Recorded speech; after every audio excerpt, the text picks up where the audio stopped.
work session of August 23rd in order.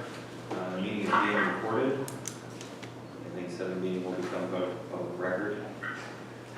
No public hearing today. The new items of discussion, there are quite a few coming from fiscal HR. We'll put those last on the agenda and start with the City of Warren and their boat launch revitalization program. With that, I assume we'll turn it over to Vince to join. Well, thank you so much for allowing us to come in and give a presentation on City of Warren's request to the county, Warren County and commissioners for a proposal to allocate $500,000 to HRIS Point Landing boat launch that we have been working on for a number of years.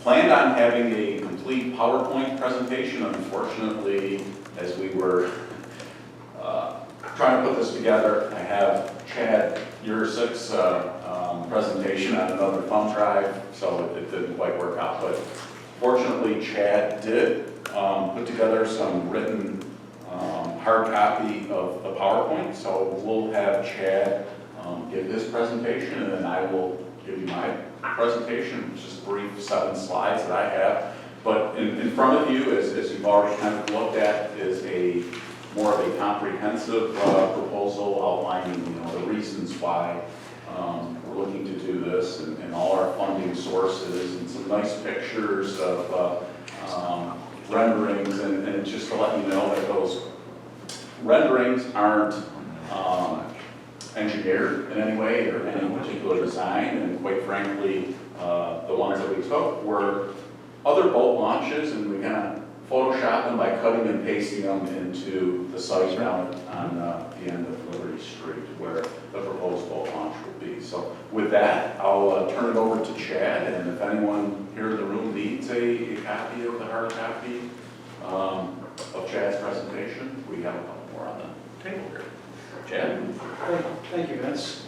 And thank you, commissioners, for allowing us to come before you this afternoon and present our concepts of the proposed river access at the base of Liberty Street.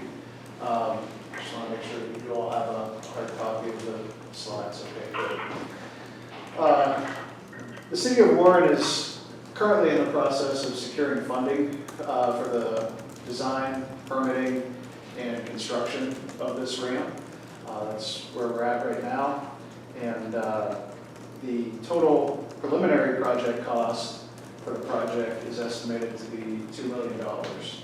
And that has been set as the fundraising goal for this project and the basis for various grant applications.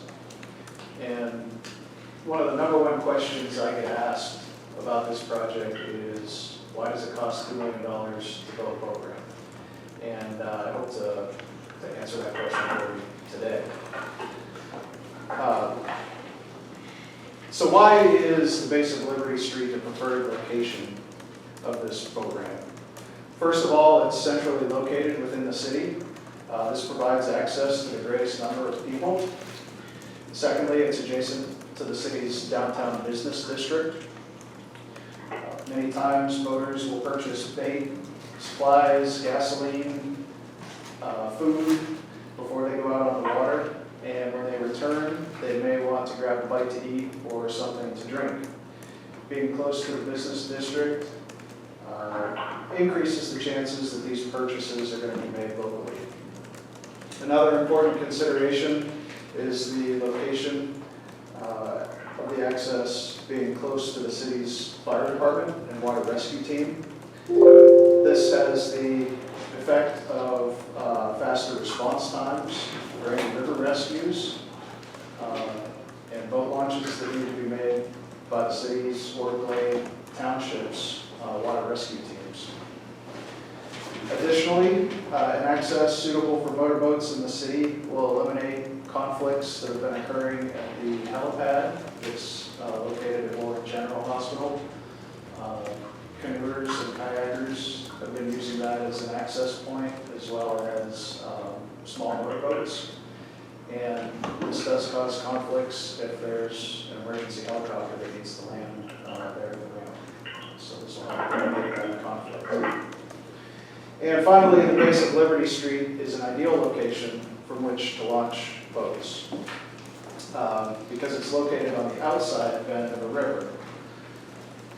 In a river system, the outside of bends is typically deeper than the inside bends, and that's because on the inside of a river bend, you get deposition of sediment, and it extends the shallow area out into the river. On the outside of the bend, you get scouring that occurs, and it results in a steeper riverbank, which is more conducive to launching motorboats. In the slide there that says outside bends are best, you'll see two examples of other boat ramps that are located on the Allegheny River. The top example is located in Franklin, and the bottom example is located in Tiggy. And as you'll notice, again, both of those are located on the outside bend of the river.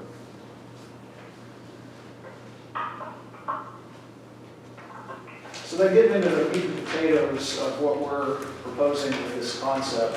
As you can see on the concept plan, the project involves more than just a simple ramp into the river. In order to minimize congestion, access roads will need to be constructed to facilitate trucks with boat trailers maneuvering in the area. The roadway in front of the parking garage will need to be improved, as well as the small dog leg in between the parking garage and Clark Street, as well as Clark Street itself will need to be upgraded. Also, parking spaces for these vehicles and trailers is needed adjacent to the ramp. So you'll see we've added space for that trailer parking. In addition, parking spaces for passenger cars who may be using kayaks or canoes are needed to serve this growing user group. It should be noted that these parking spaces will also be available for patrons of the businesses across the street and are not restricted to boating use only. Also, sidewalks, curb ramps, and crosswalks are necessary to accommodate pedestrians and provide ADA accessibility. Green space is proposed to improve the aesthetics, manage stormwater, and provide thermal cover in the form of shade trees for the parking areas. It's hard to see on that plan, but lighting is also proposed to provide security. And then getting to the ramp itself, the ramp will be constructed of concrete and will be sized to accommodate both motorized boats and canoes and kayaks. To minimize the footprint of that ramp, it's recommended that retaining walls be built to hold back the riverbank. So another question that gets asked frequently is what size of boat are we talking? What size of boats are going to use this ramp? The largest boat that will probably typically use this ramp is a 16 or 18-foot fishing boat with a jet motor. John boats will also commonly be using this, as well as canoes and kayaks. However, it's really not practical to launch large pleasure boats or pontoon boats from this location, given the characteristics of the river. It's just shallow at that point, and you're not going to see large boats of that nature on this stretch of the river. Separate lanes will be designated on the ramp for trailer boats, and then a ramp or a lane for canoes and kayaks to minimize conflicts between those different user groups and to minimize congestion in the area. There are a few slides that show examples of what using retaining walls would look like. Yeah, that's a jump right there. The first two examples you see on this page, they use steel sheet piling to hold the banks back. That could be an option. What we would like to see is on the following page. It's using concrete as a retaining wall. It just gives a cleaner appearance, but we won't know that until we get into final design and we know what final project costs are going to be, which option that we'll be able to run with. So where are we at now and where do we go from here? I'd like to stress that the illustrations presented here are just concepts only at this point. We're in the concept stage and trying to secure funding for the project. After funding has been secured and the project moves forward, we'll enter into the preliminary design phase, and the city will hold stakeholder meetings to get input from local businesses and various user groups. Once we've collected that data, we will proceed into the permitting phase and then final design and construction. Are there any questions on the technical aspects of the concept?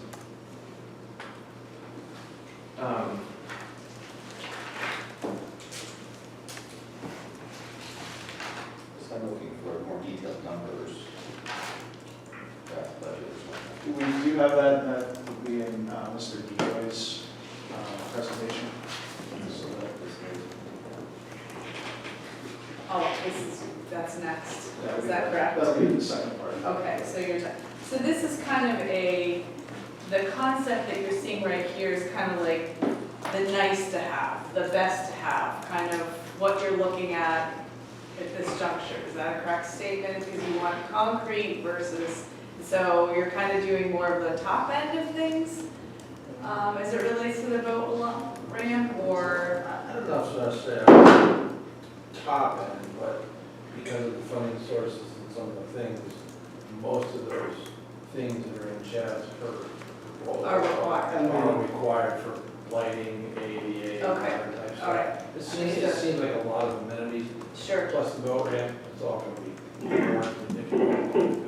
And Tricia, to answer your question, the $2 million estimate was not based on a concrete retaining wall. Okay, So it would be nice to have that Okay. if the bids come in low.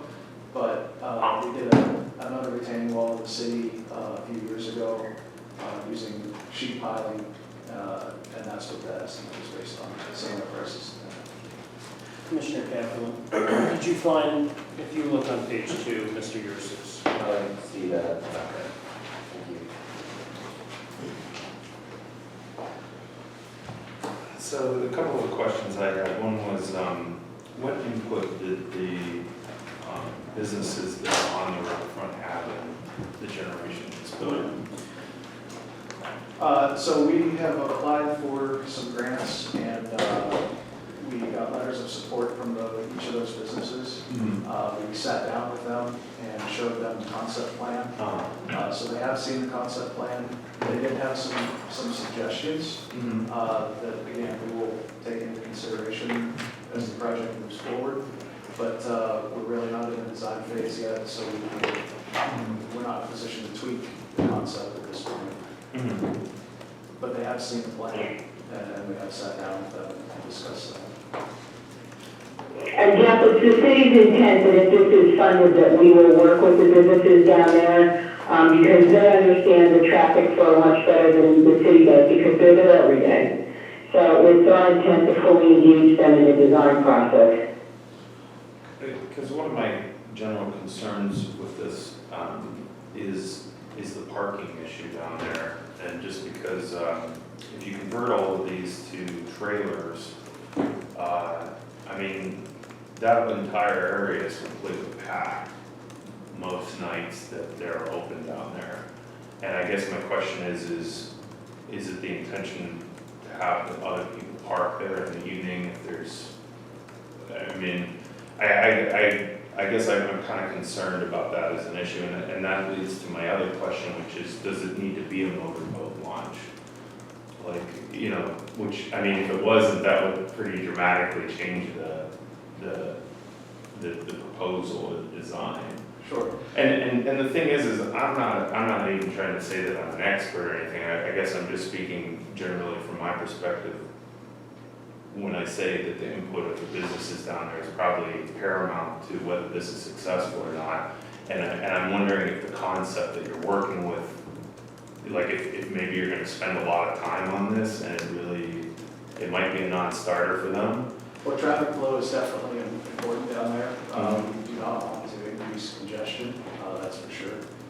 To address your concerns about parking,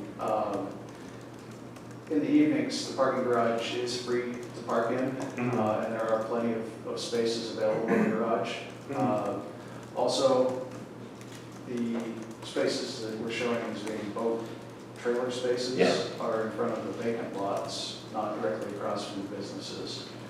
Oh, So yeah, we will- well, that's the gravel lot right now, that's one of the gravel lots, right? Yeah. But again, that parking garage is generally empty and open in the evenings. So is the idea that people would be able to pull in there and then just park in there, you know, and that I would think if the city did a good job of making that public or having signs, making it clear, hey, this is free at this time, people be more willing to go into that parking lot. And it's I know a lot of people are concerned, like, oh, I don't know if I can park in there, I don't want to get ticketed or anything, but I think the city had a sandwich sign or something like that set up, Okay. make it clear that, And it's free all weekend, Mhm. so. Yeah, I think that would be things that people would like to, that would help, I think, the education portion of that as it relates to the parking garage. We've had a conversation, Jeff, with Piper and Sturdivant from Penn Wilds on the question of whether we need to have power boats. And is that creating issues that we don't need to deal with? And both of them are, particularly Piper, is adamant that we need to have the powerboat access, particularly for the safety issues. And the other reality you have is a lot of trailer canoes and kayaks too, that would utilize that ramp. So their opinion is that the incursion between the two can be eliminated with good design and forethought, but that to be effective and to really maximize the impact, we need to include that powerboat. they would have the water rescue option too. Water The city has, you know, that access, quick access. Oh, yeah, that, I mean, the water rescue issue seems like a very clear line to me, like aside from all the other issues that this needs to, or should be done, so. Commissioner, if you want to reference those business letters too, they're in the back of that presentation. Yeah. Wipers. Well, I think, No. did you pull the other? Has anybody done an economic analysis to see what we think this will do for the community? That's a good question. So with that, I'll segue to Vince DeJoy, and he can answer some of those questions. Thank you, Chad. I'm going to take a little different tact here as in terms of the planning and development aspect of what this boat launch at Breeze Point Landing could mean for residents of Warren County is a big project, overarching project, as well as the city, and for tourists that we'd like to attract here and bring in their money just to spend here locally, which is, you know, one of the principal reasons to consider this project. So as we all know, it's obvious Allegheny River runs through downtown Warren is our most valuable nature-based asset. And the nature-based asset is any lake, river, trail, mountain, greenway, et cetera, that would draw users and visitors for recreational activity. And it was kind of timely. I actually pulled that from a study, a presentation that is published online from the Pennsylvania Downtown Center, and it's called Pennsylvania's Outdoor Economy, Exploring the Economic Development Potential of Nature-Based Placemaking. So this is a very big topic with the Commonwealth of Pennsylvania, because they want to do all that they can to promote it because of the significant economic impact that this nature-based placemaking and assets have on our economy. Next slide, please. So another term I threw out was nature-based placemaking, and it's just to read the slide. And the leading outdoor recreation-based revitalization strategy leverages nature, outdoor recreation resources, and nature-based assets to enhance local spending to provide qualitative and quantitative benefits to the community. And I believe that this project very much aligns, it fits with this definition of nature-based placemaking. And as we said, that this boat launch will have a significant impact, a regional impact for county, city of Warren, and this entire Pennsylvania Wilds region. Next slide, please. One more. Thank you. So economic impact of our outdoor recreation economy. So in 2019, there was the outdoor recreation industry of Pennsylvania generated an overall economic impact of $28.5 billion, which is very much significant.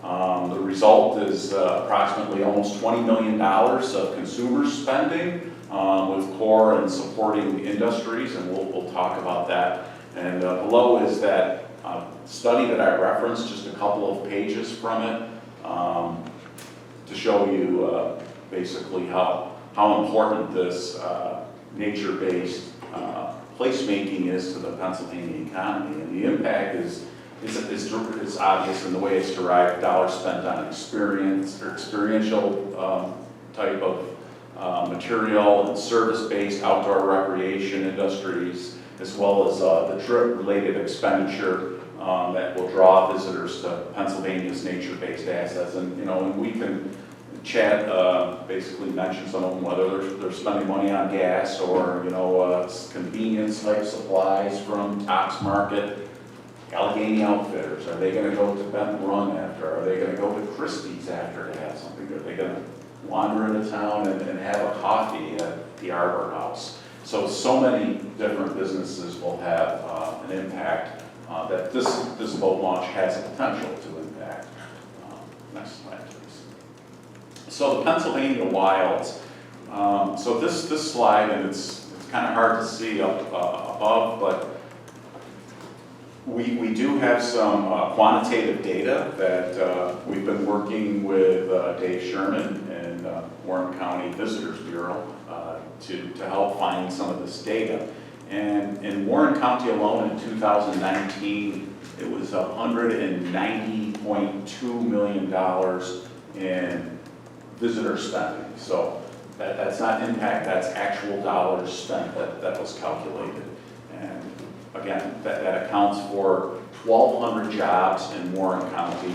And we feel that probably 2020, given the experience of the pandemic and people staying closer to home and, you know, taking these outdoor type of adventures and experiences, likely resulted in probably higher sales and tourism spending. And we've seen it as an upward trajectory over the last 10 years. And we have no reason to believe as we keep bringing on more assets and more ways to attract people that spending will continue to climb.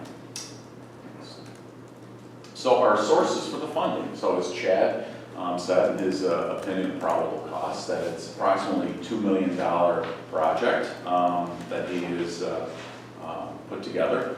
And we're looking for $1 million. Well, we have $1 million already that we could use with RACP funding, but we have since applied for 2 additional grants through DCED and DCNR, both for $250,000. Those award announcements are forthcoming, and what it would do if we receive both or either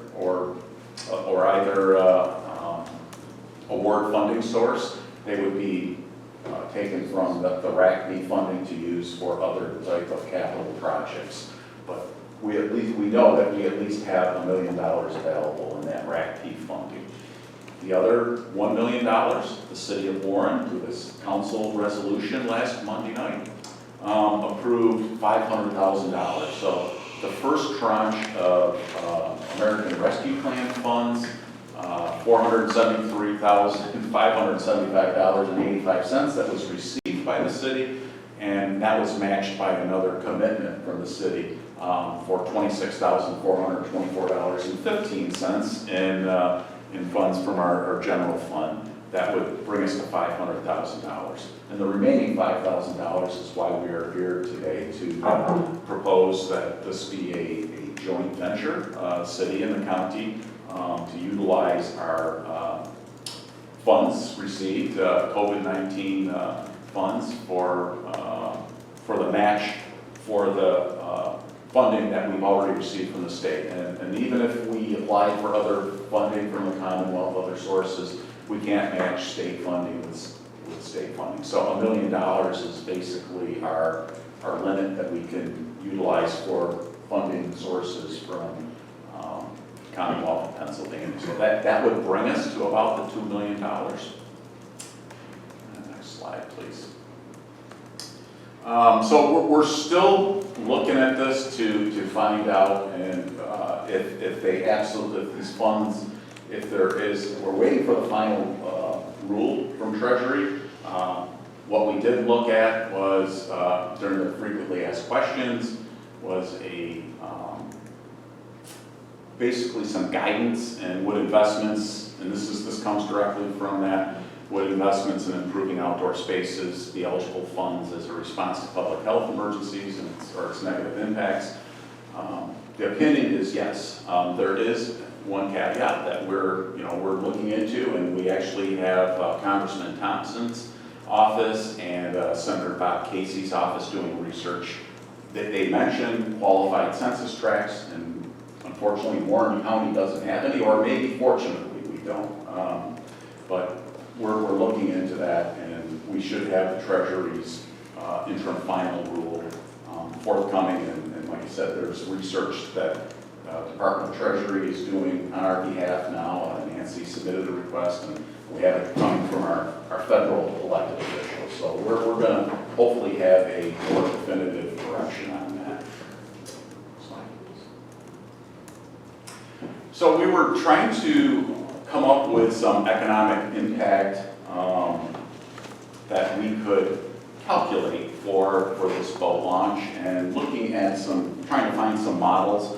There weren't a heck of a lot of models for us to use, but the one that I was able to find was a 2012 study that was commissioned by the Legislative and Budget Finance Committees in the Commonwealth for this recreational water trails economic impact study. And they basically looked at 4 different sites around Pennsylvania and tried to, through surveys, come up with some economic impact data that could be calculated. And quite frankly, there was a model that was developed by InPlan based on these surveys. And what they found was that visitors that utilize these overall, as the median amount of spending was $40 per day in 2012 dollars for either kayaking or power boating.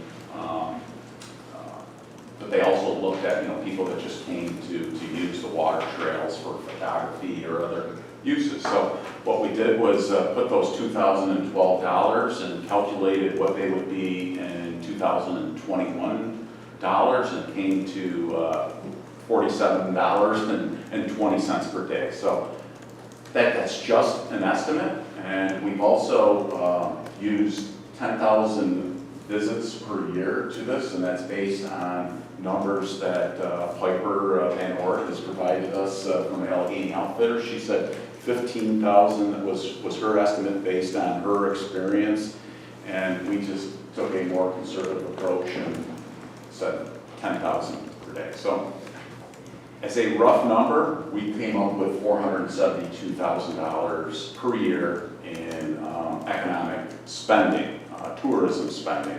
And that doesn't include any type of turnover or multiplier effect. The standard is it could turn 7 times. Consumer spending is the total money spent. See, there you go. No idea what that is. Hey Siri. Was that Siri? Yeah. Yes, That was yes, Siri. I think it was. Yeah, okay. Thank you, Siri.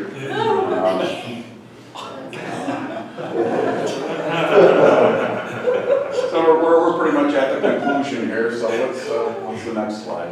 Oh, so we just wanted to show and demonstrate that this will have a positive and significant effect that will reverberate through the entire economy of Warren, City of Warren, Warren County, Pennsylvania Wilds region. We're already discussing, Jim and I and the developer and others, boutique hotel at down on that site at the HIY building, former Oranger building, 15 rooms. That would only be something that would be enhanced by a boat launch. Direct benefits to restaurants and retail merchants, gasoline, convenience store.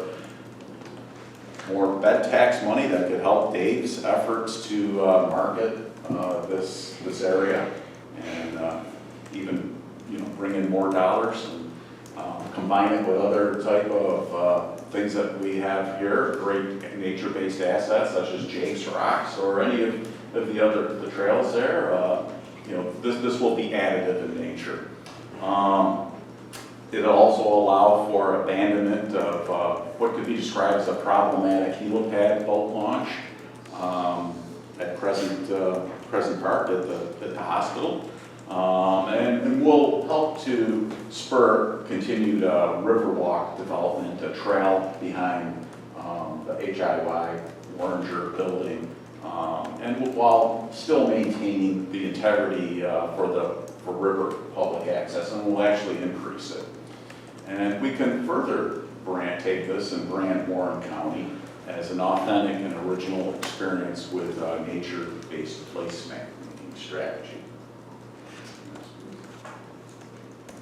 One more. So just wanted to thank you very much for your consideration, and it's my understanding this could be one of the largest, if funded, economic development projects that's collaborative between the city and the county. So I think this would also be helpful in obtaining other future grants for other type of amenities that we want to put down there that shows that this is a team collaborative effort down here as we're trying to develop it. And lastly, I just want to mention, our local newspaper is very much endorsed this project, and it was very timely. I had no idea that was editorial that came out today. Our opinion, boat launch is only the start of the Riverfront Connection. So thank you again for your consideration, and if there's any questions, I'm glad to try to answer and address them. Thank you, Mr. Joy. Mr. Mayor, did you have anything you wanted to add? Yes, a couple things. Late 1990, as I was selected as a representative from National Forest to go up to GE Transportation, where they were holding a seminar regarding economic expansion of Northwest Pennsylvania, and it was attended, I will tell you, by the who's who of Northwest Pennsylvania, primarily manufacturing firms, as well as the county of Erie and the city of Erie. After almost a full day of this, considering, putting an emphasis on manufacturing, putting an emphasis on retail, putting a big emphasis on tourism, I was on the manufacturing side, but I will tell you, the overwhelming majority of that group said tourism is what's really going to bring economic expansion to Erie.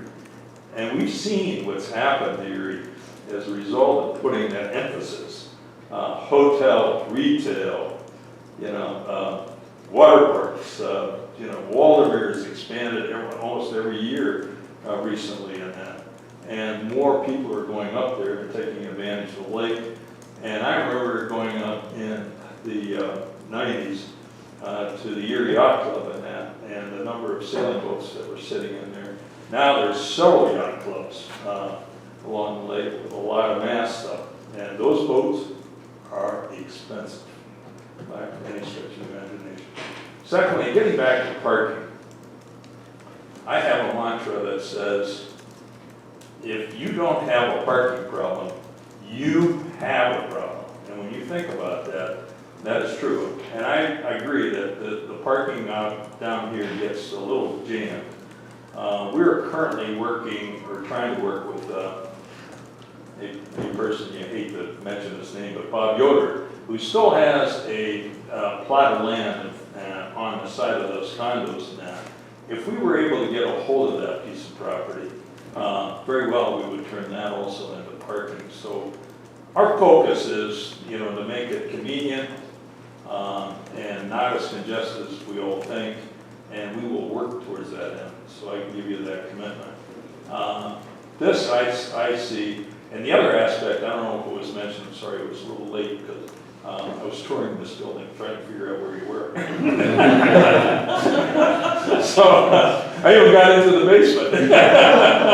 Hello! But at any rate, you know, as we work towards all this and getting this expansion, I think it's going to be a win-win, not only for Warren County, but for the citizens of all. And Warren General Hospital, which, you know, has that helicopter pad over there, and is always continuing to have a problem with boat launches over there. They would like to, you know, get that pushed aside and bring it over here, and that would make that whole thing a lot more safer for a number of people.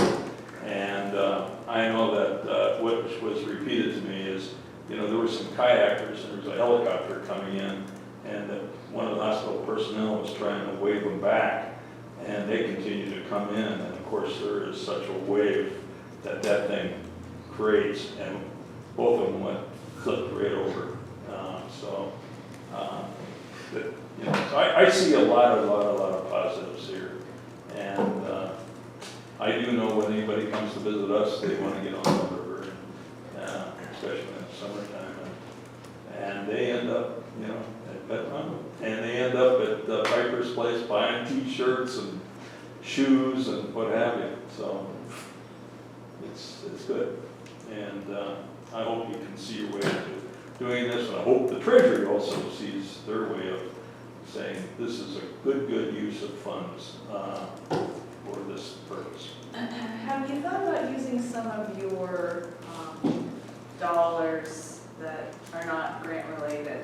They're coming from the city to create like a feasibility study and or engineering design of what the concept is here, so that you have a little better idea of what the impact on the economy would be, and or, you know, how spot on you are from a cost perspective.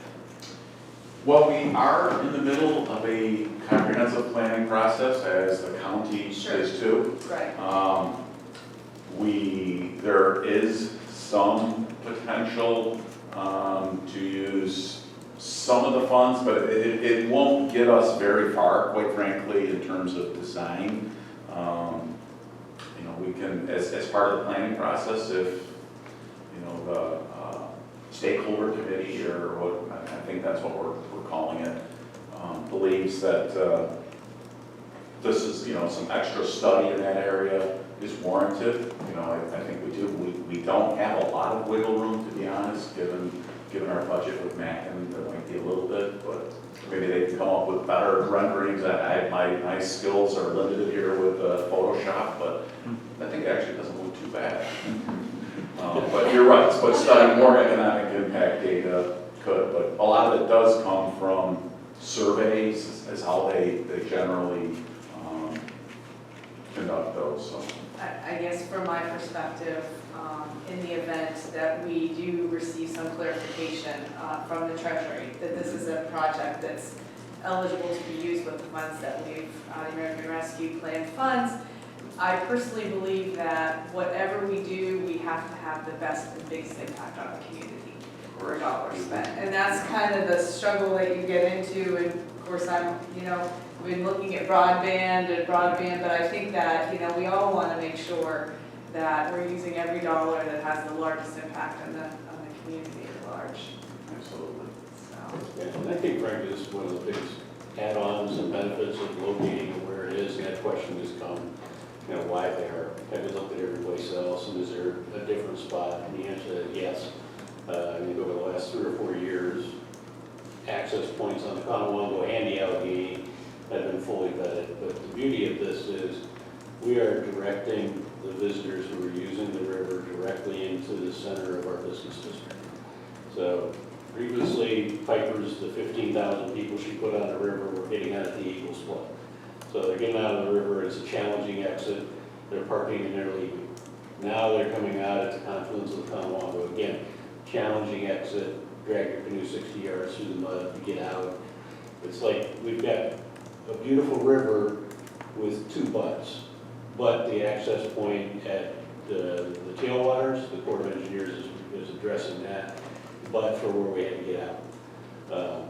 And again, we're directing these people, pinpointing them into exactly where we want them to stop. So I think it's the advantage of putting it here. It cleans up the total envision of all of those businesses that are going in the HIY building.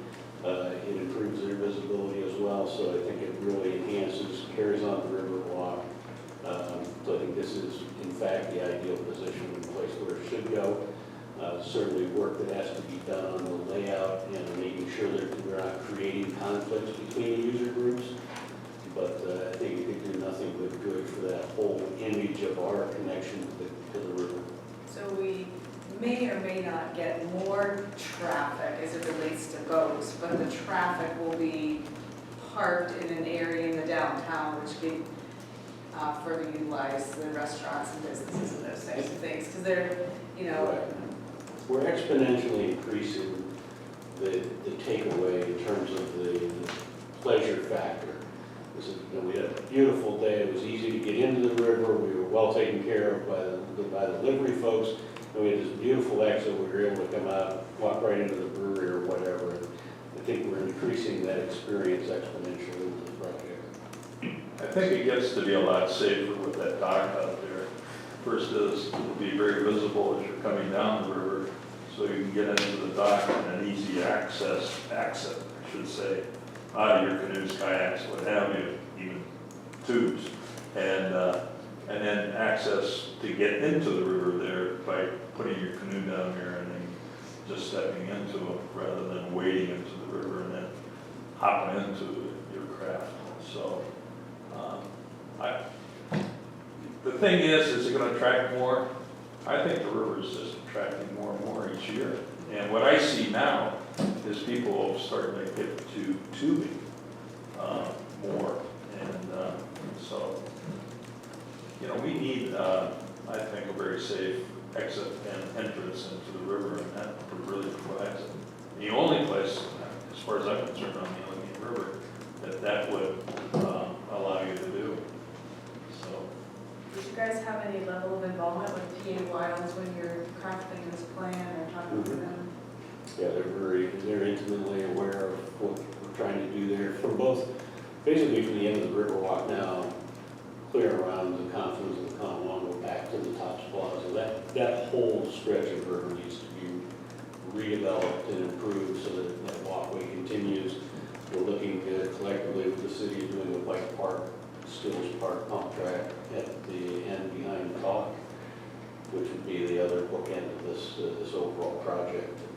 The idea of cleaning that entire waterfront up so that it becomes a nice walking area, sit down and have lunch, look over the river, is all part of this, and this is certainly the hinge pin to getting that whole process started.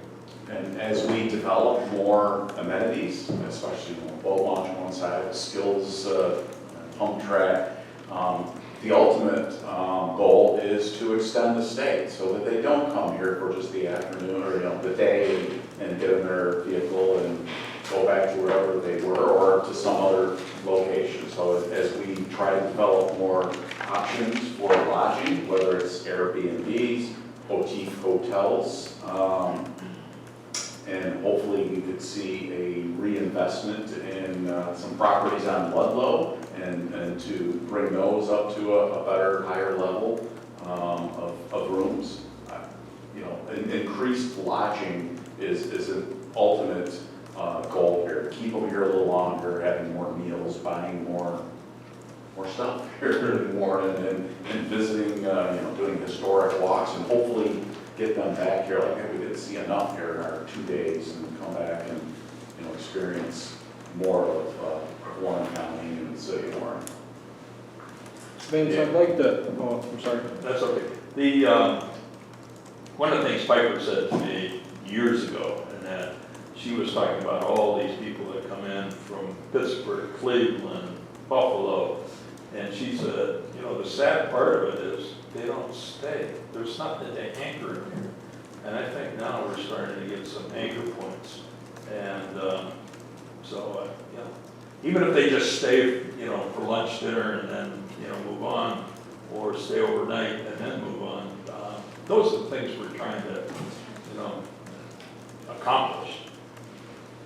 Can we assure you that that's all going to start happening at once? No. But if you don't hang out the flag, you know, it may never get saluted if there's not one there. So I think this is a flag project. I'd like to support your conservative 10,000 boat launches. I've talked to Piper too. 15,000 is an accurate number, obviously. But we talk to people every week for months in our building and up at KPIC that don't know Piper exists. And they've got the canoes on the top of their cars and trucks. Those count too, and they spend money too. So your 10,000 is extremely conservative. Anyone else on council who wishes to speak? I just want to thank you for allowing us to come here. I think, as Mr. DeJoy stated, it's an amazing opportunity for the county and the city to partner together. And I talked about it a little bit on Monday night, but we just saw 69 U.S. senators, and right now the Senate can't agree on almost anything. But to see 69 people come together and say, we have to invest in this country, we have to put infrastructure back into this country as a top priority. And I think going back to Commissioner Durbin's concern, I think you're absolutely right. I think that the monies that we are going to receive from the federal government need to be invested in long-term projects that have a shelf life. I think it'd be a waste and a failure on our parts to spend them on short-term expenses.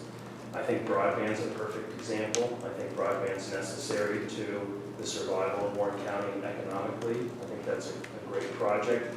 Think about it this way, if you spend $500,000 on this boat launch and it lasts for 50 years, that's $10,000 a year on an asset that's going to have, as Mr. Sherman and Mr. Decker pointed out, tens of thousands of people possibly using it every year.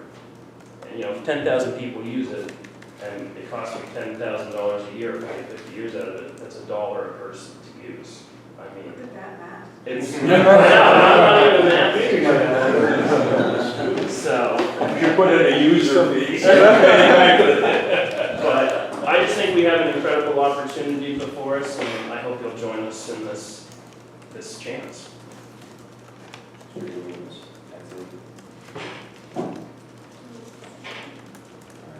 have one final small question, which be granted the county had previously been money towards, from Act 14 towards a boat launch. I believe Mr. Goodrich had been involved with that. I thought the money went to the WCCI. Whatever happened to that, or could that possibly be used for funds to further the estimating and drawing of this? We have $39,000 that was donated to the floating dock project. Yes. We have reached out to the other donors and said, can we use that for a boat launch in this area? So that money is still available. I know we have the funding, part of the $2 million covers all the costs and preliminary engineering, but that money is available. If it was needed to do a focus on the feasibility financial planning, we can find somebody to do that using those funds. I'd like to see those, frankly, used to maybe look at how do we improve the rest of the waterfront and the bank going upstream, make it part of that to broaden the project. But that money's still available and could be used for studies or renderings, whatever is necessary to move this project forward. Right. It's not that they don't trust your estimates exactly. I've just found, having done similar size projects, that you say it's 2 million and then suddenly it's 4. I think a lot of it is defining the boundaries. What is on the list that is included in this project? So that can, you can easily grow up to $4 million to do the whole lot. Right. Have any of you reached out to some of the private businesses and see if there's any interest in their level? Interest in what we do. Part of it, this is being reviewed also as a number one priority for our trestle to trestle committee. And a number of those businesses are on that committee. So they're going to, we're actually meeting tomorrow on site to continue that review of saying, okay, what else do we want to see here? How does this all have to shape and interact with each other? So, yeah, they are coming to the table and we can welcome to that conversation. That'd be very helpful. Yeah. I mean, I think whatever the project is, you know, you have impact on the community, and then you have what positive advantages relate to businesses that are here, that need employees, that can't get them, and what kind of exposure do we give to people who visit that may be interested in the future here. Any other questions from the commissioners? There's also money allocated to, or donated to the trestle, right? I mean, can that couple with that? Because I agree with Commissioner Kaplan, and that I think that it would behoove the group to have like a preliminary engineering document thrown together to maybe shore up some of the concepts and the estimates. For my part, there's basically three things that I can think of. One is, I think it's important for the community to understand that this isn't just a boat launch, that it's really a riverfront redevelopment project, because I think that when people hear that it's $2 million for a boat launch, they just think it's a slab of concrete going into the water. Really, when you look at this map and some of the stuff that you're proposing, I mean, there's a huge amount of utilization changes that are going to happen that are going to, benefit folks. My second thing, and probably my biggest thing, is that whatever is done, that the businesses downtown and the community, but especially the businesses there, have a huge amount of input in the development of the project.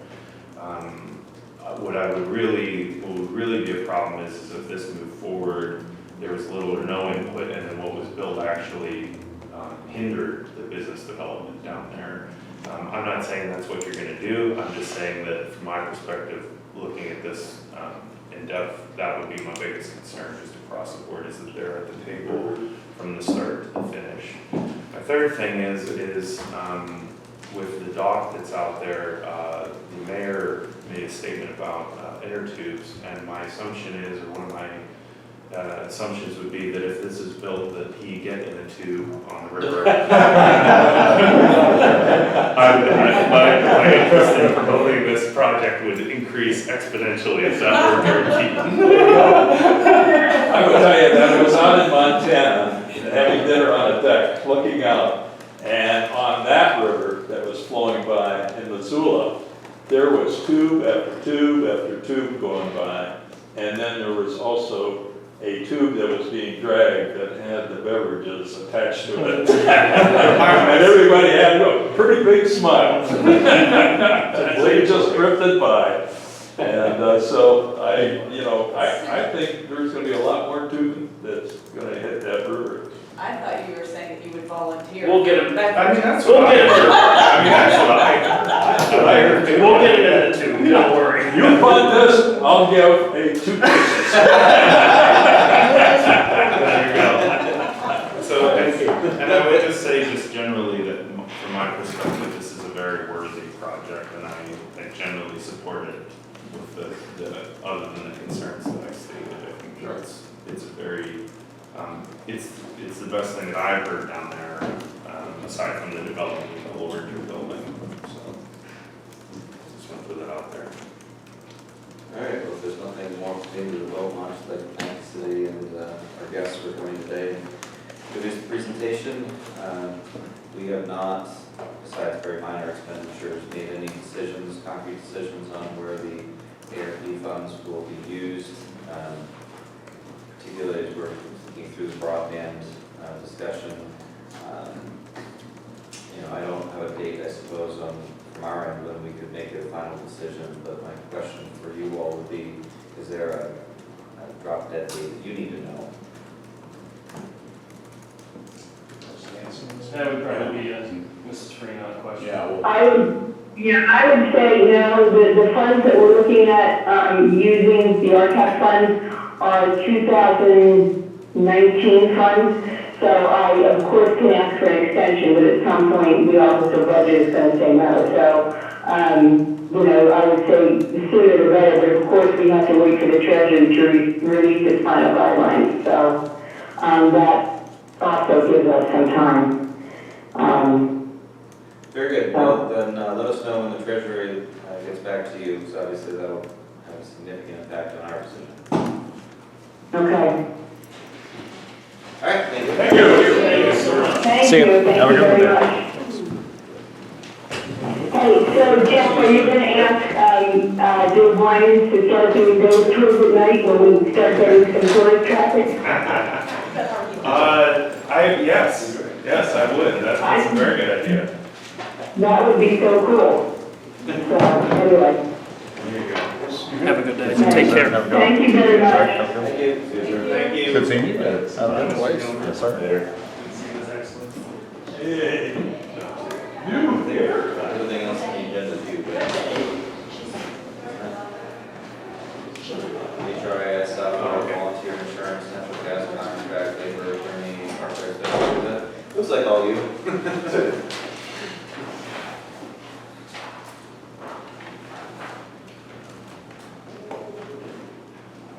Feel free to take it away, whatever those items you want to talk about, whatever. Okay. In your packet was the ARPA request so far, and so I just was wondering procedurally how you wanted those things presented to you, because I think some are coming through CRM, but some are coming directly to me, and so that you can, rather than having to continue this spreadsheet, so based on spending and requests, if you want it in your council packet or your meeting packet for Wednesdays, if you want to discuss it at these, if you just want to email it to you, I was just wondering procedurally how you wanted to go forward with the requests that are coming in that maybe you haven't seen come through your office. Yeah, I think I support the fact that you're gonna be the collector of all requests and consolidate all those requests, and I think this is a perfect vehicle in my mind to look through. What do you think? I agree, I think that the work session is the best place to discuss them. That said, a couple of things that I've been thinking, one is, I realize that final decisions haven't been made from the treasury standpoint, but my assumption is not a lot's gonna change from their initial guidance. Therefore, I think that based on the initial guidance that they provided, we should come up with like percentages or some kind of program where we're going to have either buckets or something so that we can start channeling these through and then do some kind of like value analysis, to determine what ones we're going to grant, what ones we aren't, and at what rate. Just because they're starting to rack up, and I know that people are going to ask questions about it, and I think even if we started putting that together now, with the understanding that the guidance is probably going to be consistent, at least we would have something that we can adjust if something changes when they do put a final thing up, but we have it lined up so that we can start responding officially to some of these requests, and also our own interests. So that's why I recommend, because that list is starting to get longer, and the more press there is on this, the more discussion there is on it, the more requests we're going to get. So I don't care what process you choose, just obviously ask that it be consistent. I guess my thought is, how far and quickly do we want to start moving on broadband to see what, funds we would need to utilize. I mean, we could probably use all of the funds on it if there was a, way to support that, and then how many households would that benefit?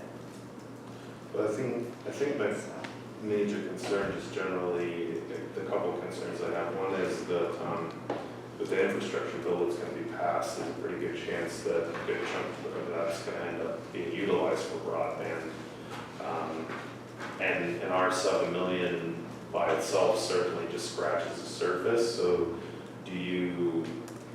I think that some good portion of it should be utilized for that, but I don't think that all of it should be utilized for it. And so the question is what percentage do we feel is we're comfortable utilizing, and then what other percentage for all of the other stuff? You know, and at the same time, because I think that the broadband thing's gonna get, I don't wanna say taken care of, but I think that there's been such a huge emphasis on it. There's so much, I mean, even with the American Rescue Plan, from what I understand, some of the providers are getting money directly from the Fed for it. So, you know, you know, and at the same time, I would hate to just allocate it to one project, especially when there's obviously a need in all these other areas. So, I don't know, I think that's kind of the, I guess what I'm saying is we've got to figure out a way to make that equitable if we are gonna use money for other things.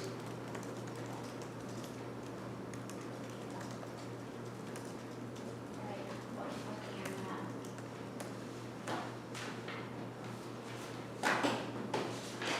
The next thing I had was, our team has been looking at HRIS Software, and the reason I'm bringing it to the work session is to just kind of beat our case, let you know what kind of costs are coming up, and see if there's even anything, because we have not discussed this with any of you, to see if there's anything that you would be willing to see in our budget. We have a lot of reasons for wanting to do this, but basically streamlining our processes will be huge, time saving. We did get some concrete numbers from one company that we have done a demo with, and so I just wanted to sit down and talk with you about your thoughts on this. I did give you a little overview of some of the benefits that we have seen, or that we're seeing as we're looking at these demos. I did get a cost from one company if we did payroll. It's a flat fee that encompasses everything. It's $16 a month per employee, which equates to $43,000 a year. Currently, we're spending about $20,000 a year with the payroll service that we have, but we don't have the capability of housing all the information, doing tracking, the reporting for many. We could report anything we wanted, demographics, turnover. I mean, so many different things could be tracked that are not being tracked now, and could be really beneficial for the future. Plus, it's housing of all information, all HR, all the time. So would this do away with having the documents in Laserfish? Well, that's a question that because I don't know that much about Laserfish and what the capabilities are, that plays into this discussion. Which is the reason that I would like to table this discussion or take it offline, because actually the software we already own, just upgraded, does all of these things. Okay. So we should, Which software? Laserfish does all these things. It does, it actually provides an HR platform. Yeah, you can download a module. Well, maybe that's another thing that we should look at as an option. Yeah. I didn't know that myself, quite honestly. I was not aware that Laserfish had a. Is there mobile access for people who do timekeeping and all that kind of stuff? We just bought, this is not currently, but we bought it, so it's being installed right now. Okay, cool. So like we could have immediate implementation? Immediate meeting in the next couple of months, maybe? Yes. Does Laserfish have the capability to house the 1095 information? Yeah. I'm just thinking because right now currently we're using Employee Navigator. And so if Laserfish is something that could be done, get rid of Navigator. And will it integrate with ECCA? I believe so, but again, why don't we just take it offline and figure out the capabilities with Mr. Gallagher. One more thing, is there like a manual or something that we could look at, like in a PDF that we could look at? Why don't we take it offline?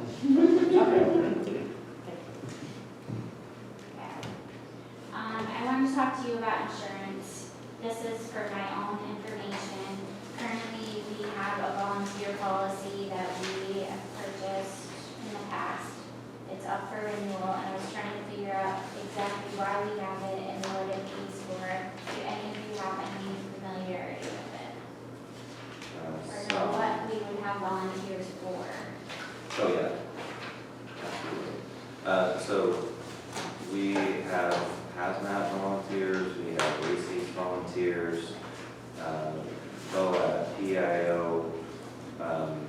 during the tornado, we had a bunch of volunteers. Technically, I believe the inmates, when they go out on work release projects, are under this insurance policy. It's like $5 per person or something. So in my research, I found out that the inmates are not covered under this policy, and probation has their own policies. So that's why I wanted to know what volunteers we have. Do we have a broker for that? Yeah, we do, and it's not the logo that you have in front of you. Well, both of our policy, our CCAP policy and this policy are for volunteers. We have a volunteer line item for CCAP, and then this one is volunteers. So maybe it's already covered under CCAP and we didn't realize it.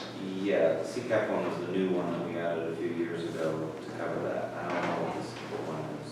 We started really around when the tornado hit, and that's my memory anyway. I mean, that's when I remember the discussion, because we created a waiver liability form that people would sign, and that's when the discussion about, having volunteers for different events, different functions. Also, even with county activities, there was a chance that there would be volunteers, so that was my understanding of how that became more of a thing. I do know that this does not, and our CCAP does not cover inmates, so I will be coming to you in the near future with a new policy that will cover the inmates. We know that that is one area that is not handled. That definitely needs to be done, yeah. So Yeah, my memory of it actually started before the tornado, and the situation was we had an inmate that was on a work crew, fell off of a truck and broke an arm or something like that. that's the other thing, yeah. Yeah, so that was like, I don't know, 2016 or 17 or something. And that's what kicked off the whole discussion to get the insurance policy was, I'm actually not sure that that is true about not covering, I understand it doesn't cover inmates when they're doing work release things there, but when they go as volunteers to work for, let's say, the WCCBI, some cemetery or something like that, and I'm correct, what they directly told us was that is covered. So we'll need to dig into that more. Yeah, I think they changed their mind. We might need to change our mind. Okay, I'll take deeper. I just wondered if you knew anything about it, so thank you. Yeah, just have that. Marathon Energy. Oh, yes. We had a contract with Marathon Energy for natural gas supplier, and this is a renewal. The gentleman that I've been working with was working with Air previously. These are the real numbers. I did not shop this with other supply companies. He acted like this was already in the works, and so We haven't signed it though. you have not signed it, and I wasn't sure if we wanted to do some shopping of it, or exactly, again, sometimes I miss the backstory pieces of things, so I wasn't sure. Well, I mean, this- His agreement was like 3 years, so it makes sense that this would be up at this time, because I recall doing this last time around, and I actually think this isn't done until the end of 2022.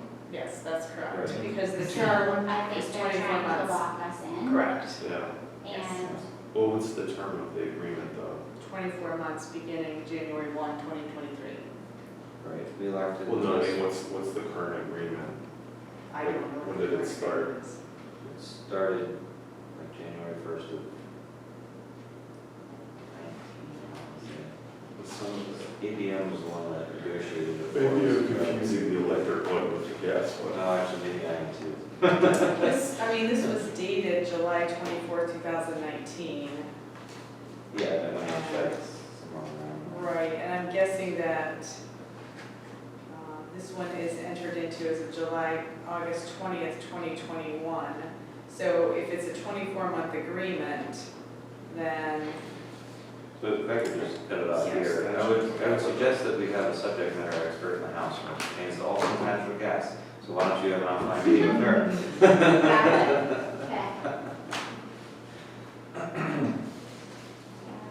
Okay, you're up. So in your packet before you is a sample agreement provided by Steve Rail and Stephanie Farah for Act 57, we had discussed this before. They are willing to potentially do the background checks for the hires under Act 57 at a rate of $275 per applicant. I think it's a really good idea because they're going to do most of the legwork. And of course, at some point, should we decide that we don't need to do them through them anymore, then we can terminate the contract. But I'm asking you to review the contract and allow us for those hires for the sheriff's department, county detective, and the probation offices to go through them so that they can perform the background check for us. Yeah, hopefully we can work our way out of that, but I think until At least to there's start some case off. law and such, having Yes. attorneys do is probably a good idea. And I want to give you a little bit of an update. I've been working with Sheriff Seibel, and he's reached out. This has been very confusing because some of the acts that are listed are not the acts that our sheriff department is under, so there's been a little bit of research going on. So sorry about the lack of update, but I kind of haven't had one. So he and I have been working on making sure that everybody's getting in the system and where we need to be, so I think we're in good shape, but just hoping to get that. Who does the background checks today for Act 57? So the Act 57 was what just passed Okay. this year and we implemented by August 14th, I believe, which mostly had to do with hiring going forward. Previously, we did background checks as when the sheriff's office ran a criminal background check. This actually requires that we do, let's see, at least criminal. We have to have a process going forward for tracking complaints about individuals. We have to do a credit score check on a regular basis. I mean, it's really extensive. References are in our interview. Since it's really invasive. So, This is what we refer to as an unfunded mandate. yeah. Yes. Well, I was just curious because I know there are other vendors that'll go out there and just do background checks that you pay a fee to. I didn't know if you had engaged with any other than the law firm. I mean, there are people who. Historically, we've just had done it in-house. Right. And I guess because Act 57 is new, there's no case law yet as to whether or not probation does apply or the sheriff's office does apply or not, or who or what. Just having the labor attorney deal with it for at least a period of time really doesn't. At least to start me off, and then, I mean, if I come back and feel that maybe we don't need that, or if we could look into something that's maybe more economical, I mean, then I would bring it back to you. And as we all gain a better understanding, because there's a performance review process that has to be done annually, or even semi-annually, and there's a lot of parts and pieces to this that our small department hasn't fully grasped yet, so we were wanting to contract with them to get a grip on it, and then we can do it in-house. No, are they helping within that 200 whatever? It's just for the application, not for the ongoing processing. So it looks like. It would be for the background check, and actually, if you look under the services, they have it outlined of what they're. Yeah, it's just the background check. All right, well, Usually credit scores. Yeah. Ongoing credit score. I don't know what frequency, but. So if my credit score is 400, I'm fired, is that?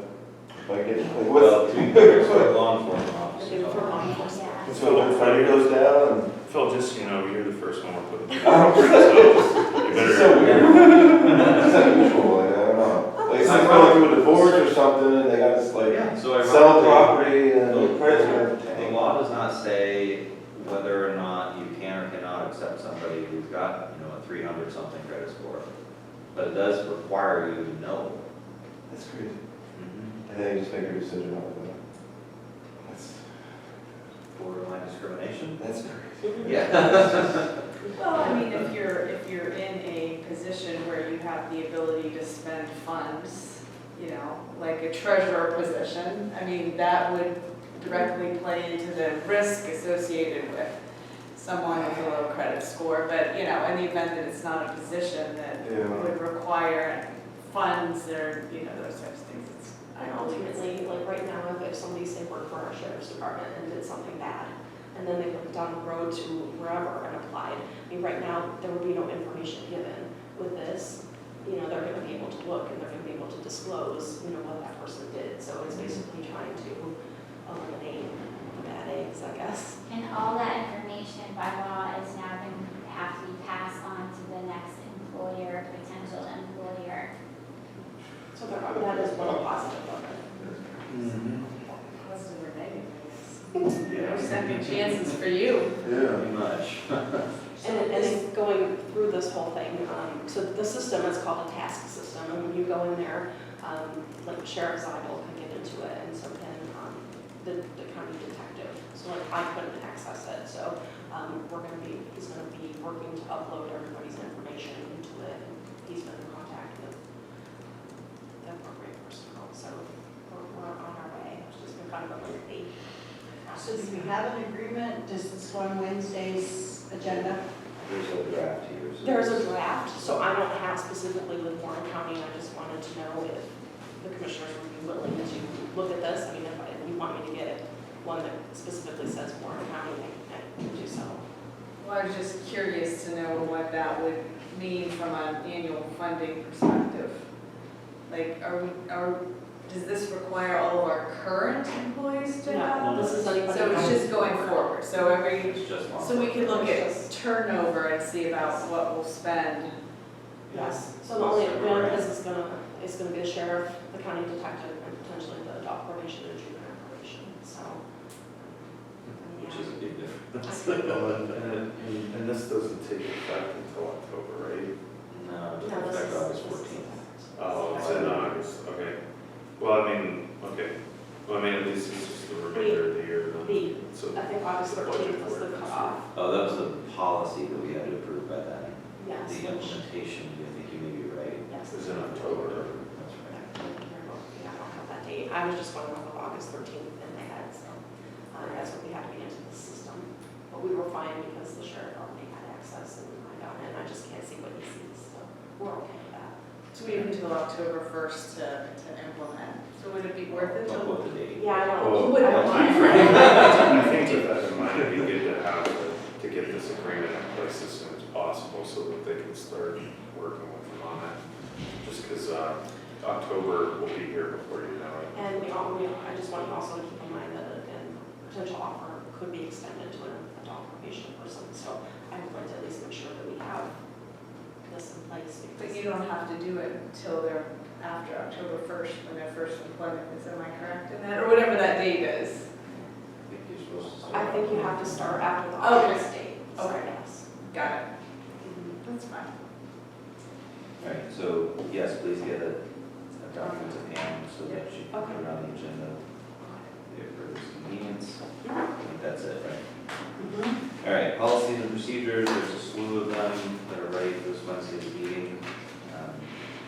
We Those passed were out. emailed, Say that again? those were emailed last week. Okay. That's Or Thursday. reviewed. Yeah, I think it was Thursday. And so don't expect necessarily to see them in the packet per se, because they're at least printed in the packet, because that would be like 100 pages. But they'll be listed on the resolution. Right, so, but they've been emailed to you, so please look at them on your email. So for this coming meeting, we have a few proclamations, the resolution related to those policies and procedures, an agreement with Forest County for inmate care, which we discussed at the last prison board meeting, and the CYS needs-based financial plan, which we talked about in the last public hearing. Is there anything else besides this Act 57 background that you can think of that needs to go on the agenda? All right, we will not be ready to discuss the boat launch, so we can put that under future old business. Can't think of anything else that needs to be voted on this Wednesday. All right. Anything to note schedule-wise? Obviously, for me, you know, baby could come anytime, so I may be out of here for a week. Starting at any time? Yeah. The new website is about to be launched. Basically, yeah, so it's finally live, but we're gonna make the transfer over from the old domain to the new one within the next day or so. And all the emails seem to have transferred and are working fine. The new website is super exciting. I know Pam's very excited about it because of all the features, and it's much easier to work with, and she doesn't have to talk to me about it, so. So I hope that'll be good, and the human services section turned out really great. It's it's a huge upgrade from their old website. They have a lot of information on it. It's gonna be really good. So, what I was gonna do was put together a news release once we were 100% and send it to everybody so that they could put the 2 cents in, and then once everybody's done that, then we'll move forward. Question for you, is there a, as part of the website, anywhere from a tourism perspective or visitor perspective? There is. So there's some information, but really it's up so that we can add whatever we care to it. And that was kind of like a phase 2 thing once we got the thing up, was to say, okay, how can we put, like list trail systems have links to information. One of the other big upgrades with the site is we've taken essentially the officer's handbook that they produce in planning and zoning and put it on the site, so all of the borough and township information is on it in one place, so that people can go on there and look up that information. Because many of the townships and boroughs have websites and stuff, but many of them don't. And the county generally comes up in most search results, even if you're searching for like Watson Township, our county website will come up before theirs does. So lots of good stuff like that that'll hopefully in the long term help with tourism information and being shared and whatnot. Good, congratulations, Lindsay, for driving that. There is a town hall on Thursday evening in Limestone Township. Do we need directions? It's all roads down there, that's actually the easiest. You stay on 62, turn right, you're there. Okay. That's right next to I saw something on my ticket. the Tippecanoe. That's right. Right next to the Oh, okay. Oh yeah, is it Sugar Grove or Limestone this week? Limestone. I thought it said Sugar Grove on my calendar. Sugar Grove is next week. Oh, okay, maybe I was just looking too far ahead. All right, anything else? Oh, yeah, nothing here. All right, executive session is, we will not have one today. Nathaniel asked if I needed one, and I didn't think we did. So we have an executive session, I believe, with him next Monday at noon. After we decide. So, all right, we're adjourned.